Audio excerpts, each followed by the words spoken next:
Hello and welcome to Did You Know Gaming Extra. In this episode, we'll be taking a look at a selection of games from the huge array of Mario bootlegs. Bootlegs are best defined as black market titles that are sold illegally, most of them loosely using a well-established character's likeness or reskinning the assets of an existing game to be ever so slightly closer to another franchise. The Mario series is single-handedly the highest grossing video game franchise out there, and with such a massive following, bootlegs were sure to emerge in an attempt to cash in on the Mario name. One of the most well-known Mario bootlegs is a reskin of the Flintstones NES game called 7 Grandad. This bootleg was brought into popularity by the streamer Varg Skeletor, better known as Joel from Vinesauce. The sprite of Mario on the title screen is lifted directly from another Mario bootleg called Diane Shimali, which we'll talk about later. This replaced the F on his hat with a symbol of a common Chinese surname, Wang. With the visuals, the sprite of Fred Flintstone's head is replaced with Mario's from Mario 3. However, Fred's sprite ends up going unaltered within minigames and cutscenes. Another reskinned Mario bootleg with a history of infamy is Mario 16, a reskin of Joe and Mac. While it may look like a pretty basic bootleg on the outside, it has some messy media coverage.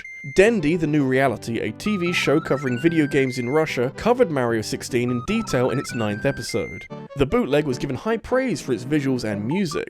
Sergei closes out his recommendation of the game by saying, "You may find a guy who wishes to own it nearby every corner." Nearly 4 months later, on episode 22, Sergei would tackle covering the original game, Joe and Mac.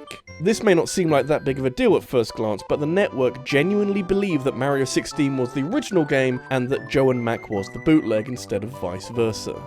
Mario 16 wouldn't be the only Mario bootleg that would be reviewed on Dendy the New Reality, as they'd end up covering another well-known one in the form of Samari. Samari, or Samari the Adventurer, is a pirated copy of Sega's Sonic the Hedgehog, made for the Famicom. Seemingly, in earlier builds of Samari, the bootleg was outright called Mario. This can be seen through some unused sprites spelling out the character's name. Samari's moveset is a near one-to-one imitation of Sonic 1's, but unlike the original game, Samari is able to perform a spin dash. While Sonic is known to be a momentum-based platformer, there's a strong lack thereof in Samari, as jumping can randomly kill all speed. On top of this, checkpoints and continues are missing. Most of the bootleg's visuals are taken from the Mega Drive version of Sonic 1, but downgraded to work properly on the Famicom's hardware. One of the few outliers is the background for Green Hill Zone being taken from the Master System version of Sonic 1 instead. Special stages also opt for the Master System's variant, likely due to the Mega Drives being too much for the Famicom to handle. However, Samari doesn't end up collecting any of the Chaos Emeralds at the end of a special stage. Another fault from the Famicom's hardware causes badniks to respawn after being defeated if the player walks back to their respawn point. Throughout the bootleg, there's several spelling errors, including before even starting the game. On the side of the cartridge, Samari Team is misspelled as Samari Team. In the level select menu that appears when the player enters the cheat code, Spring Yard Zone is called Spring Yan Zone, and the special stage is labelled as Spatial Stage. With Samari being unable to collect the Chaos Emeralds within special stages, there's only one ending where Dr. Robotnik is seen juggling the Chaos Emeralds, reading, "The end, I will be back." Although there was a hint at a sequel on the horizons, a continuation of Samari was never produced to follow up. While most Mario bootlegs can be dated back to the early 90s, some modern ones are also in circulation. One of the most modern examples is Mario 3 Around the World, a Russian bootleg for the Sega Mega Drive dating back to as late as 2011. The bootleg story opens up with a mysterious storm cloud hovering over Princess Peach's castle, and then soon after, the kidnapping of Princess Peach herself. Mario then meets with a toad that informs him that Wario is behind the princess's recent capture. Even though the bootleg opens up with a fairly competent story, it soon takes a dive bomb right after when the player hops into gameplay. Mario's jumping physics are outright atrocious. Mario's gravity in the original games has him slow down at the apex of his jump and speeds up again on his descent. However, in Around the World, there's a linear speed upward and then a slightly faster linear fall. There are similar issues with running in the game, where pressing the run button instantly brings the player up to speed rather than a gradual increase. Most blocks in the game don't break upon being hit, and there's several hidden without any items throughout the bootleg in seemingly arbitrary locations. Music is selected randomly per life, chosen from a list of 15 songs stolen from other sources. Like other bootlegs mentioned prior, visuals are lifted from several different Mario games, although the bootleg also makes use of stolen fan art for Mario as well. For the loading screens in between the Egyptian levels, there's a design of Mario loosely based on old Egyptian hieroglyphs. The source of the image traces back to a user by the name of Lucky1988 on the site shirt.woot.com. The design was originally made for a shirt contest held by by Amazon subsidiary Woot.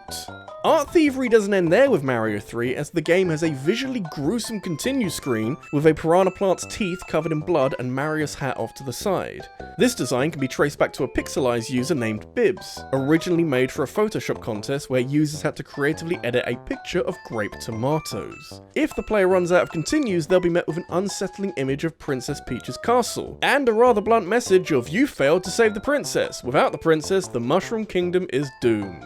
The bootleg ends abruptly after a final ice level with Mario and Peach reunited in front of the castle, showing signs of another game on the horizon. Mario 4, A Space Odyssey features the same gameplay as its predecessor but contains a brand new story and an entirely new set of levels. The bootleg starts off with Mario and Luigi looking up at the stars until they realise a star is coming down and crashing into the Earth. The two brothers go to investigate and are met with a shrew-like creature warning them about a threat that is fast approaching. Mario and Luigi are now set on course to do what they can to conquer this new enemy threatening their home. Just like Mario 3, the designs for the continue and game over screens are stolen from fan art. After the player loses all of their lives, they'll be met with a picture of Mario with a blooper on top of his face and a piranha plant bursting out of his stomach. This design is listed from a t-shirt that was uploaded to Off-World Designs by Aaron Williams. If the player unfortunately runs out of continues, they'll see a daunting image of Mario's skull reading "Mario is dead and so is the hope of rescuing the Mushroom Kingdom." Once again, this is a design taken directly from a t-shirt, this time designed by Dan Matthews for the website T-Fury. While it is the Shroobs that are seemingly attacking, the final boss is Dark Forful's bug form from Mario and Luigi Bowser's Inside Story. After Forful is defeated, the Shroobs are seen to be leaving the scene and the game ends on a peaceful view of the Mushroom Kingdom. One of the first Mario bootlegs came out all the way back in 1989 as Superboy 1 on MSX. The title later made its way to the Sega Master System, while in reality it was just a Sega SG-1000 cartridge within a Sega Master System case. The title's visuals are ripped directly from the original release of Super Mario Bros. And downgraded to work on the MSX's more limited hardware. The soundtrack is a carbon copy as well, however this has been reduced to only 2 tracks, the Overworld and Underground themes. Instead of having their own music, castles now use the same music as underground levels. While most stages are directly lifted from Super Mario Bros., Superboy 1 does include at least some unique levels. Underwater levels are omitted entirely, however, and are replaced with stages in a similar vein to the jumping Cheep Cheep stages. Beside design elements, there's a handful of gameplay differences between the two titles, with the most prominent being the change in physics, which are more jagged and floaty. Block collisions often don't work properly, where Superboy is unable to break them no matter how many times he jumps at them. Question mark boxes containing items are random throughout stages, while 1-up mushrooms and superstar power-ups are missing completely, making coins, super mushrooms and fire flowers the only collectibles. Where Mario would usually be met with a toading castle, Superboy is instead met with an empty room with the rather succinct message of "sorry, nothing." Rather than the 8 worlds found in Super Mario Bros., Superboy 1 ends on World 4, Level 4. In this final stage, there's no stand-in for Princess Toadstool. There's simply another empty room that reads "to be continued," demonstrating that a sequel has already been planned. In fact, Superboy would eventually go on to receive a total of 3 additional games: Superboy 2, Superboy 3, and Superboy 4. Superboy 2 was released on the Sega Master System exclusively in South Korea. Rather than being released as just a cartridge, it had its own box complete with plagiarized Super Mario Bros. Art. Superboy 3 opens with a very bizarre title screen featuring an uneasy straight-on view of Superboy and a turtle that's loosely edited from a scrapped Mario 3 Koopa sprite. Rather than the sprites being lifted directly from Super Mario Bros., this time Superboys are grabbed from Super Mario Bros. 3, and most other elements are taken from Super Mario World. An additional power-up has been added as a replacement to the Superstar item, represented by a mark that is remarkably similar to the Pepsi logo. Physics in this game have been given an overhaul and thankfully flow together a lot more naturally. The last game in this tetralogy is Superboy 4, released again for the Sega Master System. The box art for this bootleg is traced from the cover art of Kickle Cubicle, with a few editing details to diversify the design. While sprites are still borrowed from other Mario games, Superboy now sports an edited Mario sprite from Mario 3 to be closer in design to his look from the box art. Superboy may have been one of the first Mario bootlegs, but the first to gain any sense of notoriety was Kart Fighter for the Famicom. Kart Fighter uses the Street Fighter 2 engine and was made by the developer Hummer team based in Taiwan. The game's opening prompts players with a screen taken straight from Super Mario Kart, with Mario and Luigi's main colours being swapped. Playable characters featured in this game are the same cast found in Mario Kart: Mario, Luigi, Peach, Yoshi, Toad, Donkey Kong Jr., Koopa and Bowser. Characters use very crude depictions of their official designs, such as Peach wearing a miniskirt, a design that wouldn't be officially adopted until the year 2000 with Mario Tennis.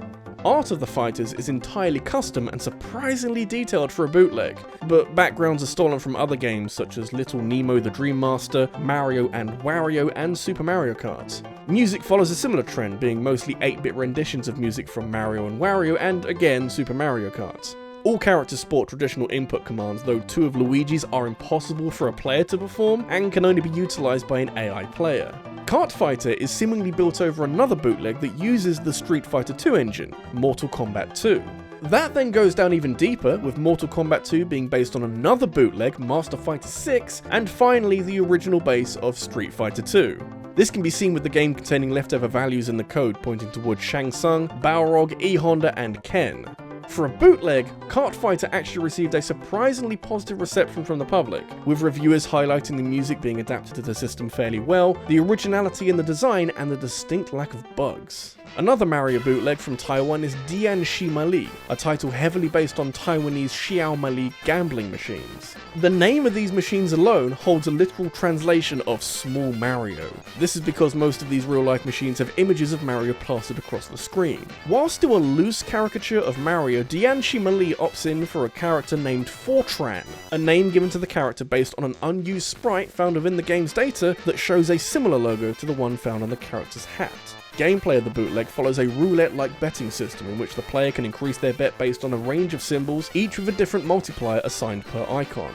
Bizarrely, this game requires the use of a 2-controller setup, with bets being increased through different button inputs on the first controller, while starting the machine itself by pressing the B button on the second. Winning a bet of any size triggers a rendition of Beethoven's Ode to Joy to play, and Fortran will hit the block overhead.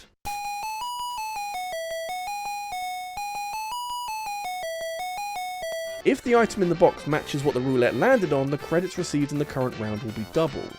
At the end of a round, the player can decide to play another or switch over to a bonus card game where players have a chance to double the amount of credits won. All that's required is to guess whether the next card played will be high or low. Any card 8 or lower is considered small, and any card 9 or above is considered high. There's an additional coin icon on the roulette, and if a player lands on it, there'll be a prompt saying "Push Start to Rich." Every press of the start button will give an additional 10 credits. And now it's time for this episode's random piece of trivia. Today we are looking at Double Fine's claim to fame, Psychonauts. Throughout the boss fight against Jasper Rolls in Glorious Theatre, he can be seen shooting ink blots towards the player. If one happens to collide with any surface, it'll reveal impact words such as vulgar, awkward, witless, and a few select others. These were added by the team's very own VFX artist, Dion Hopkins. Rolls stated that these words were all from reviews he found for the 2004 comedy film, White Chicks. Did you also know that Animal Crossing on the GameCube may have been planned to include a working NES emulator?